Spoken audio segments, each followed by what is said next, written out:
Oi, pessoal, salve Maria. Estamos aqui então, como prometido, né, para fazer React, né? Essa coisa de React.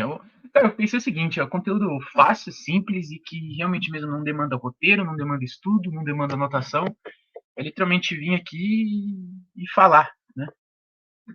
Então é mais de boa. O programa aqui que eu usaria, né, para acabar fazendo a transição de tela que bugou, então eu vou ter que usar mesmo aqui como reunião mesmo, tá? E, bom, o vídeo que acabaram me mandando bastante também foi esse aqui, tá? Do Augusto Nicodemos, que eu acho que ele é calvinista, né? Presbiteriano. Agora eu não tenho certeza, sei lá. Bom, tanto faz, né? Eu acho que é praticamente a mesma coisa, né? Enfim, então esse aqui, um cortezinho rápido até, de 12 minutos só, praticamente. Eu não assisti, tá? Então eu achei mais pertinente, mais conveniente, assim, ser uma coisa mais de surpresa, vamos dizer assim, e reagindo, tá? Então é isso aí, vamos parar de enrolação, é isso aí. Vamos lá. Quando acontece essa...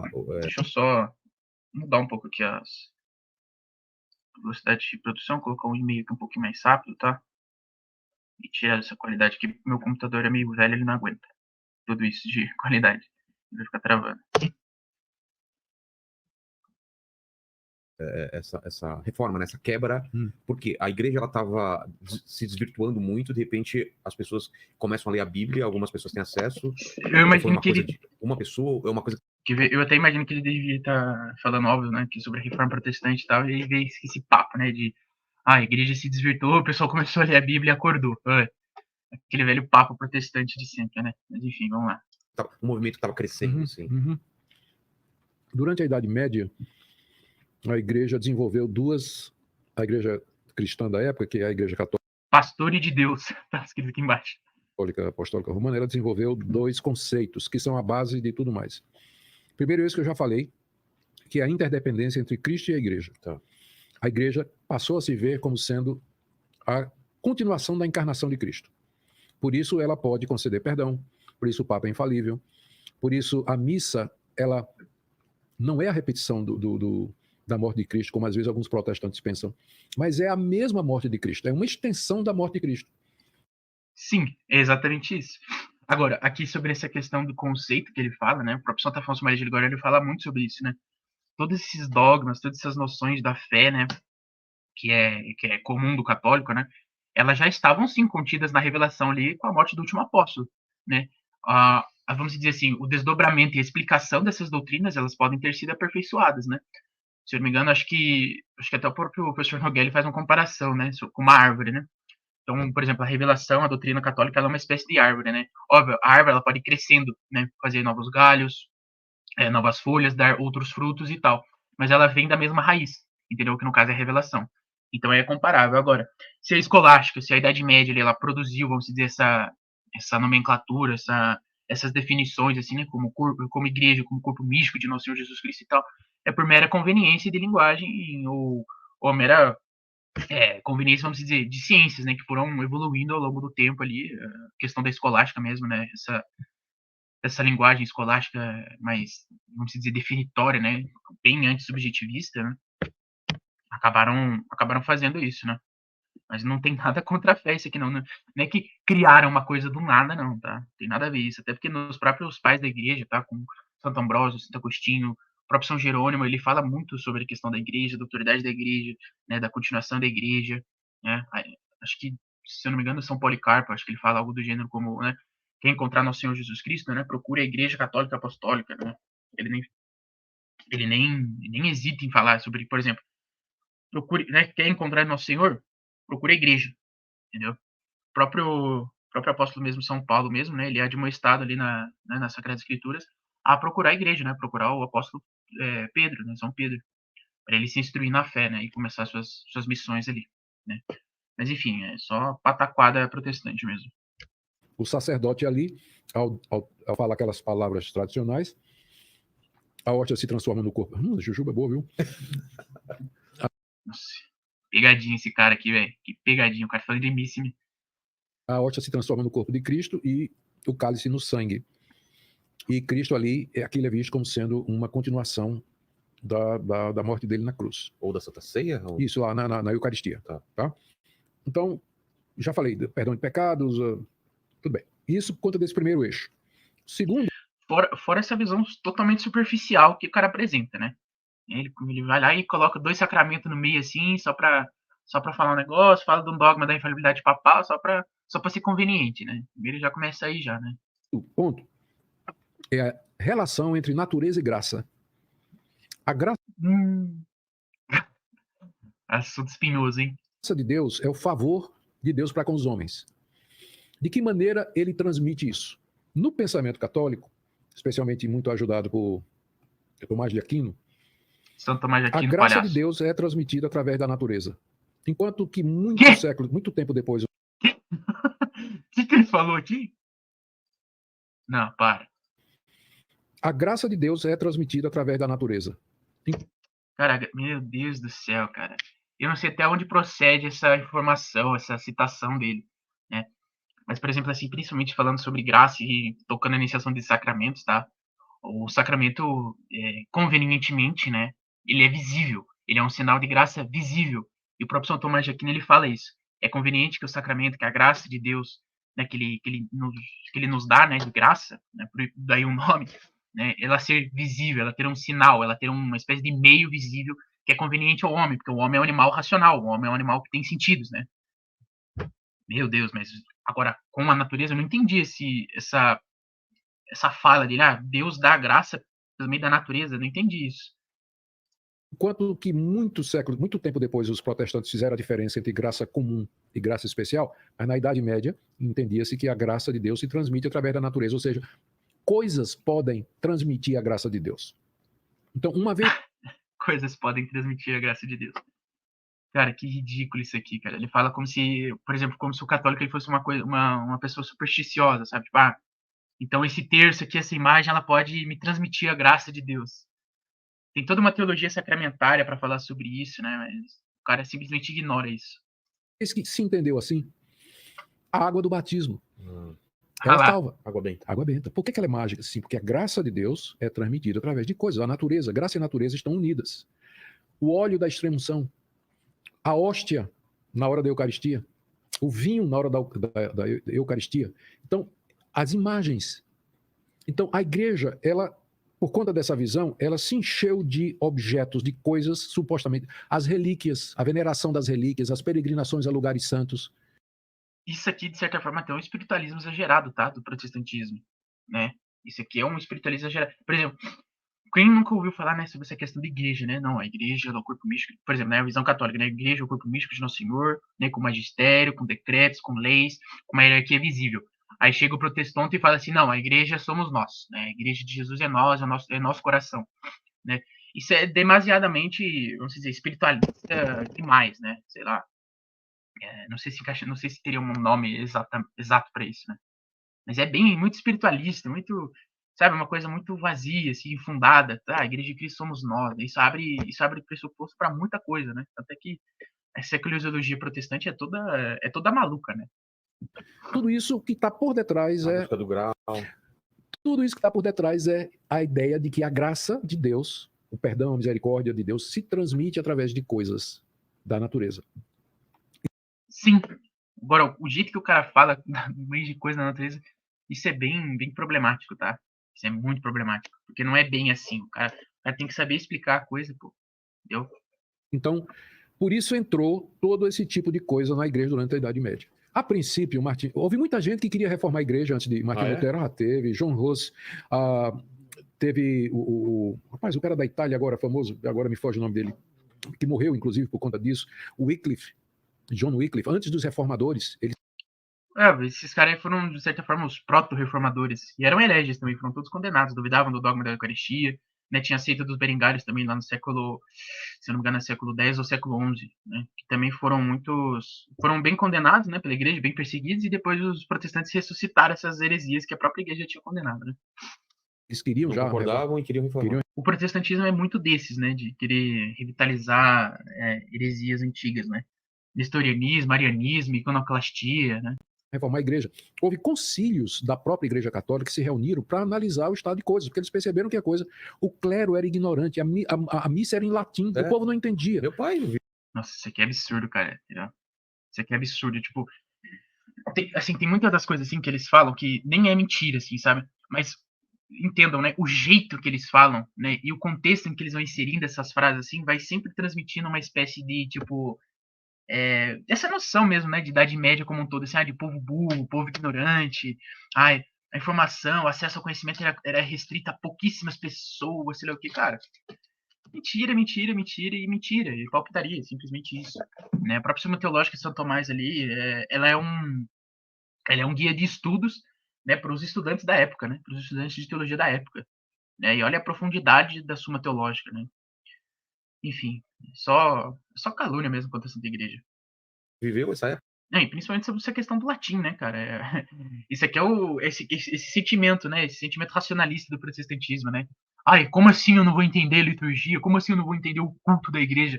Meu filho, o culto da igreja é para Deus, não é para você. Ninguém tinha acesso à Bíblia. O padre ficava de costa Né? e rezava em latim. Né? Pois é, exatamente porque o pessoal não entendia Bons tempos. Bons tempos. nada, tinha a chamada dramatização dos mistérios, atores que dramatizavam os mistérios e todo esse tipo de coisa. Então, isso aqui é ridículo, cara. Isso aqui é literalmente debochando dos mistérios da nossa fé. giram a ideia da veneração dos santos. E por isso que a gente tem que parar de tratar protestante como cristão, porque, querendo ou não, esses mistérios todos, assim, de certa forma, até eles deveriam crer.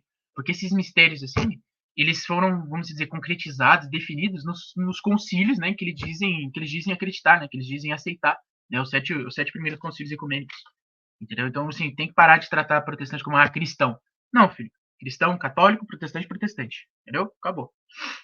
Por exemplo, e das imagens, não é, que depois eles tiveram que fazer uma distinção entre dulia e latria. Ridículo, mais uma vez, ridículo isso aqui. Desde São Tomás de Aquino, desde São João Damasceno, já tem essa... Né, eles já admoestam, assim, né? Desde, se eu não me engano, foi o quarto concílio de Constantinopla. Eu não lembro agora, mas o próprio Santo Afonso também, quando ele fala contra os iconoclastas, naquele livro das heresias dele, ele também fala, né? Tem um documento papal lá, né? Que a veneração dos santos, a veneração que é dada aos santos, ela é digna de respeito e de veneração, né? Diferente da que é devida a Deus, que é o culto de latria, de adoração, que só Nosso Senhor, só a Santíssima Trindade merece e tal. Então isso aqui é ridículo, né? Dulia é serviço que a gente presta às imagens, latria é adoração que a gente só dá a Deus. Mas na prática, não tem essa diferença, acaba sendo a mesma coisa. Então, na prática. Aí você pega, por exemplo, assim, o Antigo Testamento, o que o Antigo Testamento fala, né? Muitas das vezes os profetas, ou até mesmo outros personagens bíblicos, assim, que não sejam exatamente os profetas, né? Sempre se prostram, sempre mostram respeito com os reis, né? Com os próprios profetas, né? Tem vários episódios mesmo no Antigo Testamento em que as pessoas se ajoelham, se prostram perante reis, imperadores, os próprios profetas mesmo. Isso aí é adoração? Entendeu? Isso aí é adoração? Né? Questão da arca, né? Da serpente mesmo de Moisés, né? Toda essa questão mesmo, isso aí é adoração? Na cabeça dele, então, o Antigo Testamento então é idólatra. Deus é idólatra. Deus errou. É isso. Ridículo, né? Então, Lutero, ele era católico. O que despertou Lutero não foi essa coisa, ele não viu tudo isso. Era, com certeza era muito católico. Ao mesmo tempo. O que ele primeiro percebeu foi que aquilo que a igreja estava ensinando sobre a maneira pela qual o homem é justo diante de Deus não batia com aquilo que ele estava vendo na Bíblia. Tá? E porque a grande massa não tinha nem acesso à Bíblia. Nem acesso a Bíblia, mas ele tinha. Por quê? Porque era padre, ele tinha acesso. Eu acho engraçado esse tipo de coisa, assim, porque, por exemplo, assim, os caras pintam Lutero como se fosse uma espécie de iluminado, tá ligado? É uma espécie de iluminado.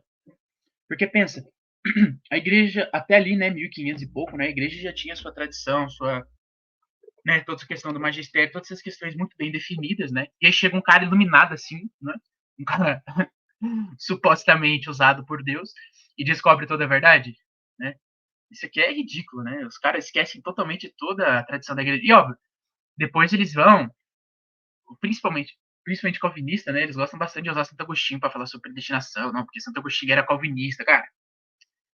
Ridículo, a calúnia, uma blasfêmia contra Santo Agostinho, cara. Só isso aí, não é? Ele tinha acesso. Os padres liam a Bíblia, a Vulgata Latina, na verdade, que é a Bíblia de Jerônimo do século IV. E ele, lendo Romanos, ele Ai, meu Deus. E o que está escrito lá, que o homem é justificado pela fé em Cristo, sem as obras da lei. Claro, com uma interpretação porca, né, digna de exegese protestante, né. Ele entendeu que aquilo era um ato de Deus. Deus justifica o pecador, isso é um ato de Deus. Enquanto que no pensamento católico da época, a justificação era um processo. Quando você era batizado, você recebia graça, e essa graça ajudava você a praticar boas obras. E dessa forma você ia se justificando. Então a justificação na Igreja Católica era um processo. Ainda é, que ela não mudou absolutamente nada. O que é evidentemente falso, tá? Tem um debate muito interessante no Thread Talk mesmo, que eles estão debatendo justamente essa questão toda de justificação, tá? A doutrina católica, gente, é muito simples, tá? A doutrina católica é muito simples. É óbvio, a salvação é um dom de Deus, né? A fé é um dom de Deus, a graça é um dom de Deus, a caridade é um dom de Deus, a esperança é um dom de Deus, né? Mas é óbvio que enquanto a gente pratica boas obras, né, pratica aquela, vamos dizer, as 3 virtudes teologais, né? Temos fé, temos esperança nas promessas do nosso Senhor, praticamos a caridade, né? O amor com Deus, o amor ao próximo. É óbvio que as nossas obras, né, elas são meritórias enquanto participam da graça, claro, né? Vamos dizer assim, né? Enquanto estamos no estado de graça, é óbvio que elas são meritórias. E aí tem aquela questão, né, do mérito de condigno e o mérito de congruo, né? Que no caso, um é devido à necessidade da pessoa pagar, o que não é o caso de Deus, se eu não me engano, é o mérito de condigno, né? No caso, Deus seria obrigado a nos dar a salvação, que é falso isso, né? Não, isso não é o pensamento católico. E o mérito de congruo, né, uma simples benevolência de Deus, né, vamos dizer, dele deixar as nossas obras meritórias, né, enquanto participam da graça de nosso Senhor, entendeu? Que Ele nos dá. É praticamente isso. É muito simples isso, né? E assim, é óbvio, é o pensamento de senso comum, né? Se você salvar pela fé, né, sem praticar as boas obras e o resto das coisas, né? Fica uma fé morta, fica uma fé digna de, sei lá, digna de é, vazio, assim, sabe? Né? Fica um vazio da fé, da mística, da devoção, da piedade toda, né? Então, é tosco isso aí. Então, a justificação é um processo no qual você é ajudado através dos sacramentos da igreja, a própria igreja. Sim, mas é exatamente isso. Porque é totalmente conveniente ao homem, pensa só, gente. A gente é dotado de corpo e alma, né? A gente tem sentido, a gente tem olhos, a gente tem ouvidos, a gente tem tato, né? É totalmente conveniente Deus mandar esses sinais de graça, né? Mandar essas graças, né? Mandar todos esses dons divinos assim por nós por meio de sacramentos visíveis, né? E o nome já diz, é sacramento, é uma coisa sagrada, uma coisa especialmente para isso, entendeu? Sei lá, ele meio que fala como se fosse algo besta, assim, sabe? Tipo, qualquer coisa pudesse me comunicar graça, um copo pudesse me comunicar graça, uma caneta, né? Isso é bem simplista. Por aí vai, né? Enquanto que no pensamento luterano, ele viu e disse, não, é um ato de Deus. Batismo, crisma. Isso tudo é catolicismo. Então, Lutero diz, não, o homem é justificado pela fé, é um ato. Não, e por exemplo, assim, ele fala assim, isso é um ato de Deus. Como se no catolicismo também não fosse um ato de Deus. Deus o declara justo. E a partir daí ele é justo até o fim da sua vida. O que ele tem que fazer agora é viver de acordo com isso. Entendi. Que aí é um processo. Então, quando ele descobriu isso aí, ele quis um primeiro debate com os doutores da igreja a respeito disso, e aí veio a história toda, né?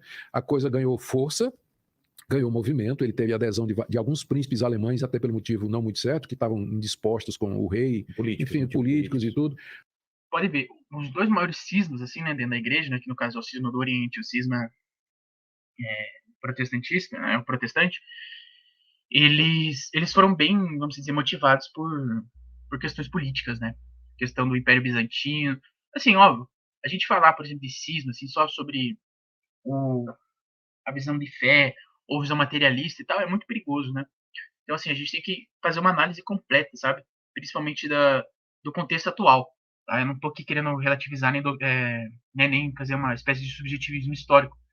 Mas querendo ou não, pro estudo, assim, para quem quer estudar seriamente, assim, por exemplo, a Reforma Protestante ou a Reforma, não, né, a Revolução Protestante, ou o Cisma do Oriente, né, com os ortodoxos, eu acho que é interessante, sabe, estudar toda essa questão mesmo de cultura, costumes, a própria questão da língua, esses motivos políticos, né?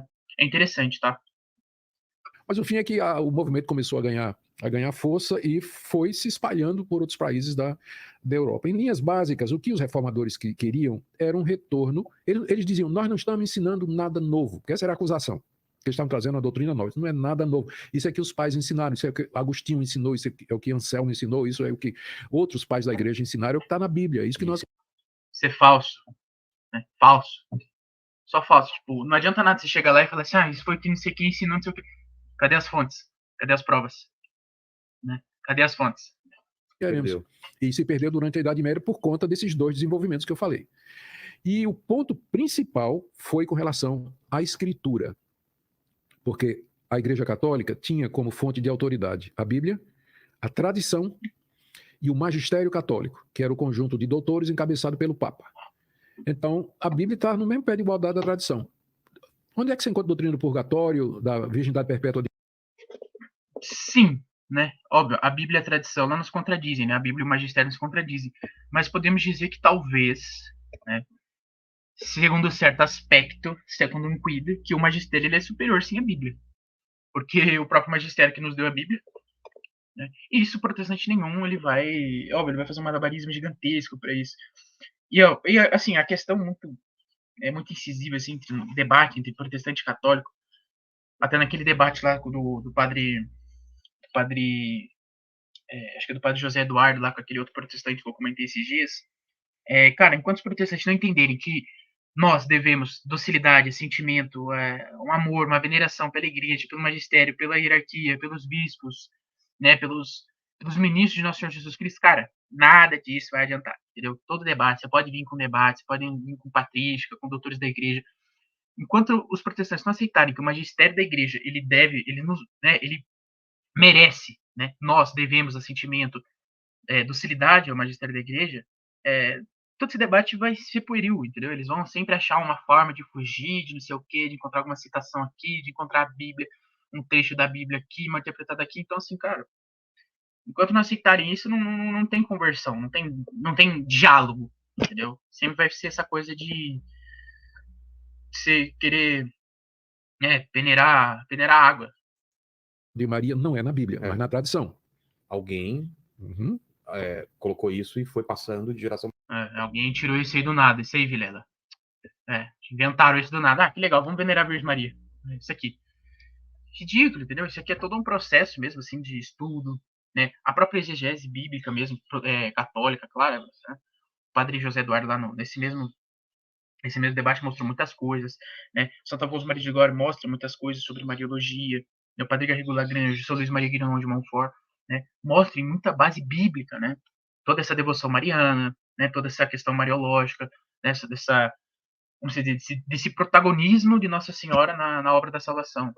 Óbvio que tem base bíblica, né? Não é tirado do nada, não é tirado da cabeça das pessoas. De geração para geração. E aí Lutero disse não, só a Bíblia. Para nós, só o que está na Bíblia é verdadeiro cristianismo. E aí foi o grande ponto de... E foi lá e tirou 7 livros da Bíblia. Vai entender isso, né? Essa questão toda dos deuterocanônicos, ela é bem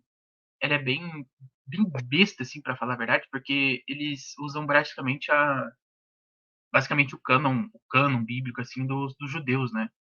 Mas o cânon que os apóstolos usavam, que tá bem explícito no Didaquê mesmo, até com o próprio São Jerônimo ali, que traduziu a Bíblia, né? Que teve contato próximo com judeus, com gregos, com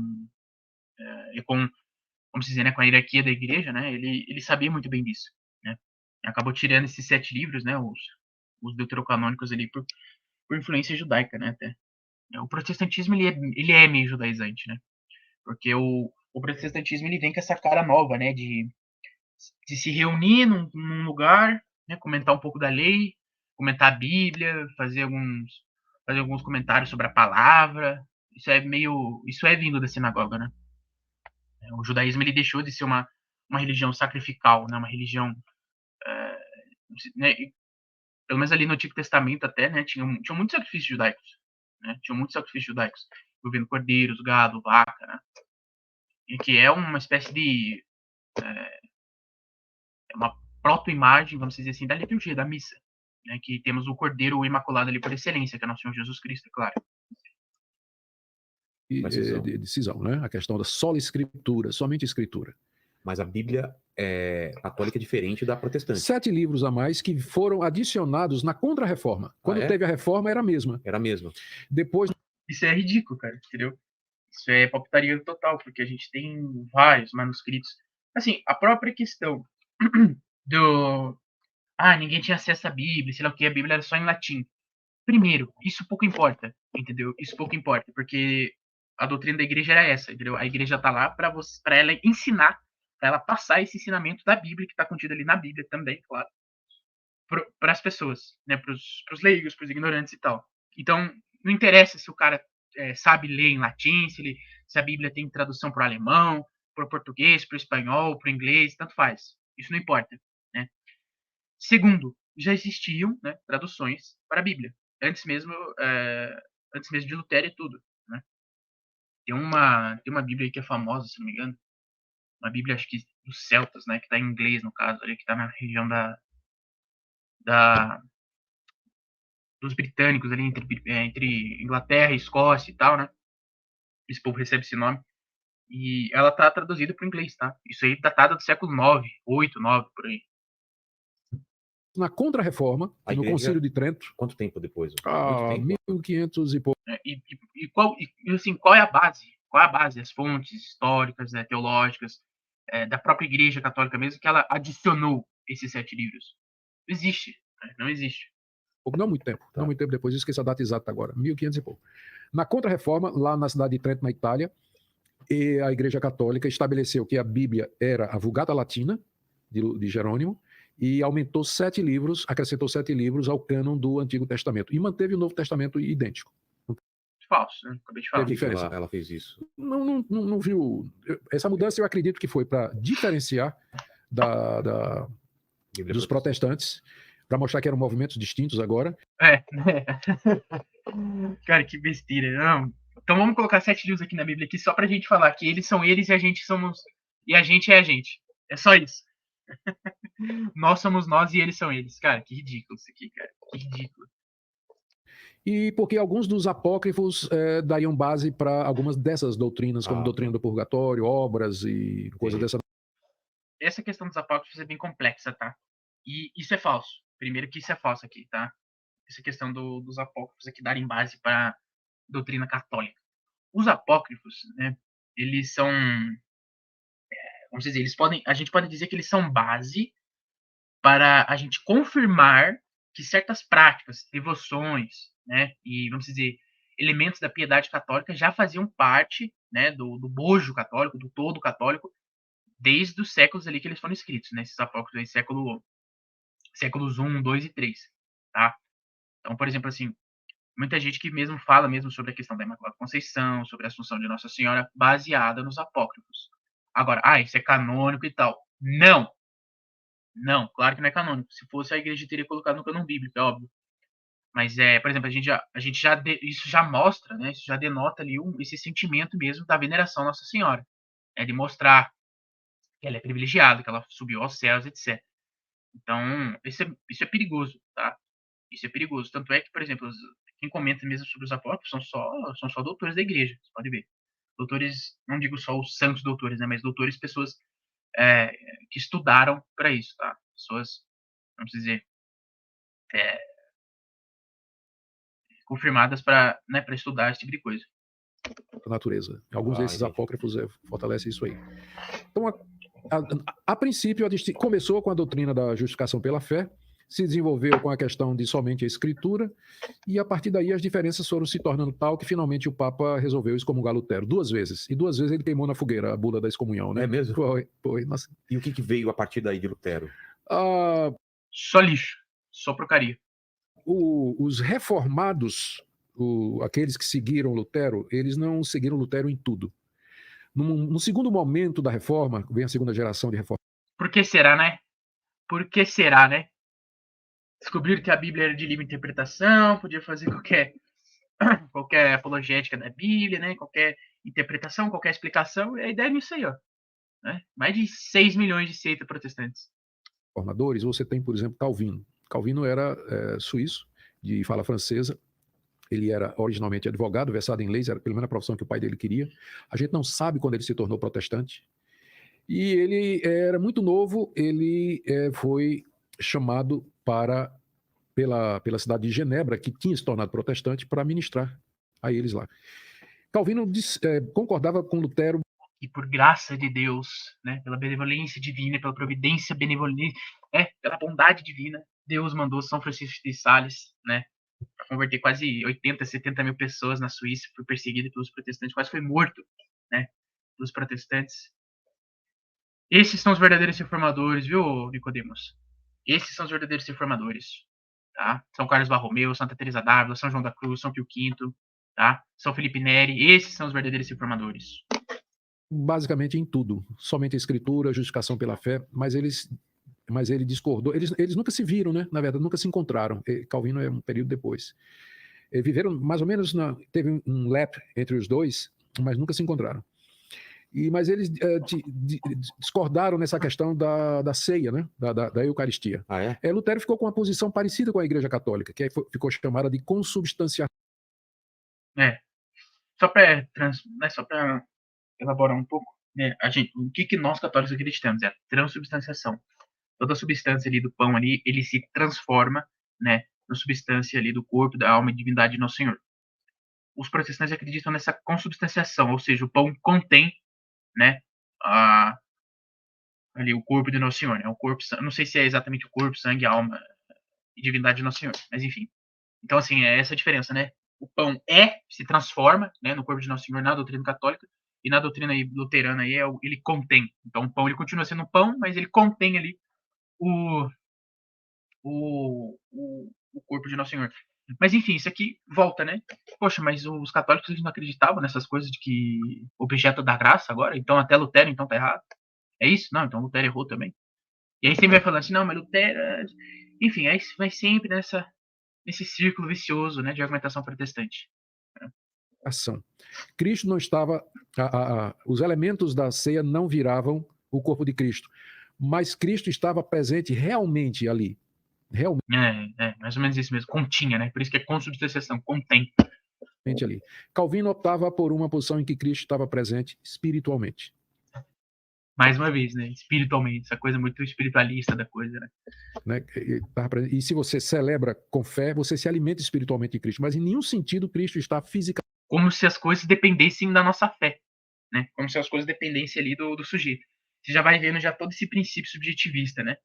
Das coisas dependendo de quem olha, né? Das coisas dependendo de nós, né? Da realidade dependendo de nós. Você já vai vendo todo esse espírito subjetivista do protestantismo, que vai se desenrolar na filosofia, na ciência, na teologia depois né, na própria teologia católica mesmo, né? Teologia católica, né, entre aspas, com os modernistas, né? Com a nova teologia, né? Presente ali, como Lutero e o catolicismo, em graus diferentes, afirmavam. Mas, enfim, cara, assim, o protestantismo é essa... Eu vou até parar aqui de transmitir. Enfim, o protestantismo é essa pataquada mesmo, eu acho, sabe? Eu acho que a gente tem que expor bem mesmo os protestantes, assim, nesse quesito, tá? Tanto é que na página assim, eu tenho feito até um pouco mais de comentários acerca de protestantes, né, essas seitas mais heréticas, assim, né, evitando um pouco toda essa questão de Vaticano II, porque querendo ou não, isso, né, ver todo esse tipo de crise na igreja e tal, cansa, meio que desanima um pouco, né, a gente fica meio... Isso afeta, né, o psicológico nosso, né, isso afeta, deixa a gente, vamos dizer, para baixo, né, nossa, enfim. Então eu acabei até deixando um pouco de lado essa questão, para trazer um pouco mais sobre protestantismo, esse tipo de coisa. E, enfim, é isso. O protestantismo é a grande piada, né? Essa é a verdade. E assim, é o que eu falei, enquanto os protestantes não aceitarem mesmo, né, que a igreja é a continuação realmente mesmo do corpo místico de Nosso Senhor Jesus Cristo, não tem debate, entendeu? Não tem conversa com eles. Tá ligado? Então é isso, pô. A gente tem que ir na raiz da coisa, né? A gente tem que ir na raiz do problema, né? Que eles aceitarem o magistério da igreja, né? Depois que eles aceitarem, não, realmente mesmo, a igreja é a coluna sustentáculo da verdade.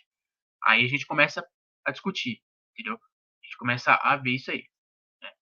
Mas enfim, senhores, é isso aí, tá? Se eu errei alguma coisa, por favor, me corrijam, né? Estarei me corrigindo. Curte aí, o pessoal fala direto aí pro pessoal curtir, né? Pra dar engajamento, comentar. Então, ajudem aí, vamos espalhar aí pras pessoas, tá? A gente tem que desmentir muito dessas mentiras protestantes, tá? Mentiras históricas, mentiras arqueológicas, mentiras... Aquele Rodrigo Silva também tá no meu radar também. Tô querendo, talvez, ver alguma coisa dele, né? Porque ele fala muita mentira, ele fala muita besteira, tá? Enfim, senhores, é isso. Fiquem com Deus. Salve Maria e viva Cristo Rei.